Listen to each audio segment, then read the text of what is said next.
Hello and welcome to this short video covering website editing quick tips for use on the Carsington Sailing Club website. So I'm going to cover copying text from Word and advice on pictures and videos within the site. And I'm going to just do basically the copying text from Word. I thought I'd start with a real world example because it's probably the most useful thing I could do for you.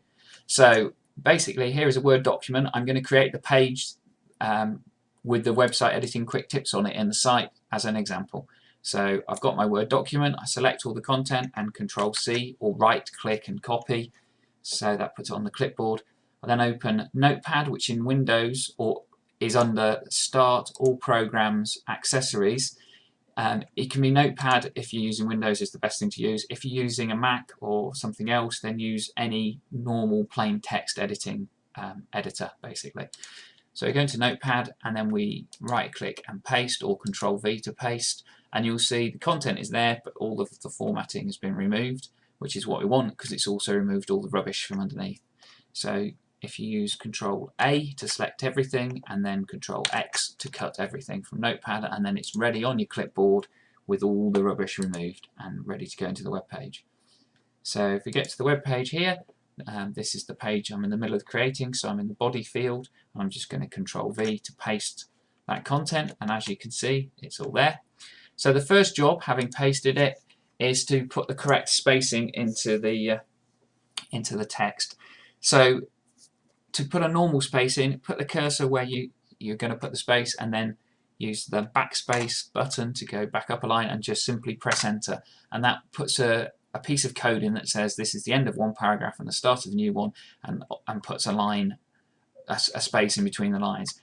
So I'm going to do the same thing again here. An easy way, by the way, to refer to how you want this to look is just to print off your Word document so that you can refer to it while you're doing this.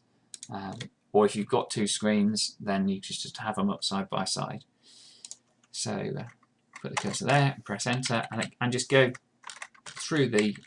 quickly through this and do it, just so you've seen me do everything basically. So when you get down to this area, first of all we'll put the spacing into for this last paragraph, and these here are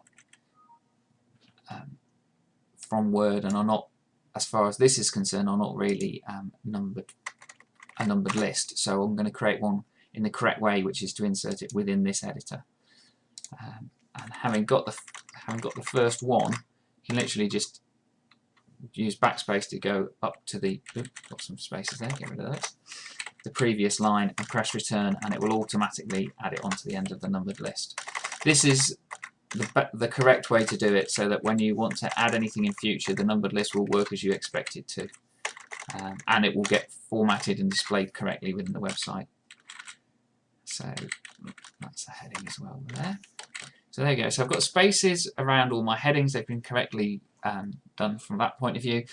I know that in this particular page I don't actually need that title because it automatically uses the page title and inserts it at the top of the content, so I can just safely delete that. I want this one to be a proper heading, so I'm going to select it, and you can either do that using your mouse, like that is probably the easiest way, and then say, okay, I want to format this heading. Use heading for the heading styles within almost all the pages on the website, and just do that throughout. So at that level I'd use heading 4 because it's a main heading, and the same again down here. So that's those that I've noted as 1 and 2. So we just scroll down and use heading 4. So there you go, that's those two bits. These, which are subheadings, I would just simply bold because it's just easier for people to read when they're going through the pages on the site. So as I said in this text here, which you'll have a chance to read in a minute, simpler is better basically. Apply minimal styling to your content all the time.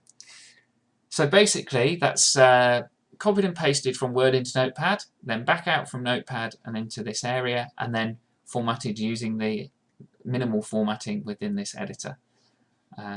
So just one other quick note, which is on pictures and videos using the slideshow fields.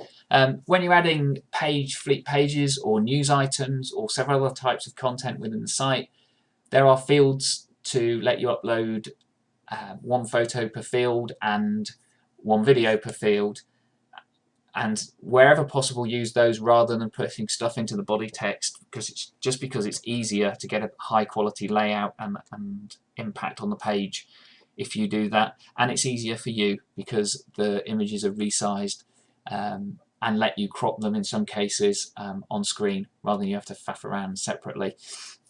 The only caveat with that is that you do need to have done some preparation from having taken the photograph off of a camera where it will be huge into being ready to actually use on a website at all. I will create a video in future covering that in more detail, but at the moment there's already a page of help which I'll show you in a second. I just saved this having done this piece of work and then show you where I mean.